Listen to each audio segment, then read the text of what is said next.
सराय आलमगीर में नहर में नहाते हुए 3 नौजवान डूबकर जाँ बहक हो गए। 2 नौजवान जग्गू हेड के मकाम पर नहर में डूब गए। 20 साला नौजवान दरिया जहलुम में नरवाल के मकाम पर नहाते हुए डूबा। रेस्क्यू और अहले इलाका ने लाशों की तलाश शुरू कर दी। सराय आलमगीर में नहर में नहाते हुए 3 नौजवान डूबकर जाँ बहक हो गए।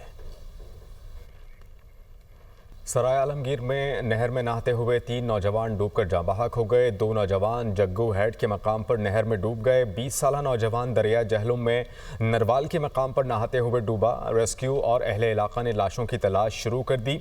सराय आलमगीर में नहर में नहाते हुए 3 नौजवान डूबकर जाँ बहक हो गए।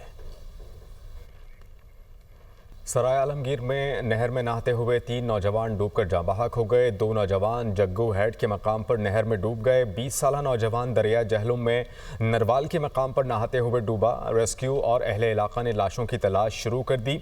सराय आलमगीर में नहर में नहाते हुए 3 नौजवान डूबकर जाँ बहक हो गए।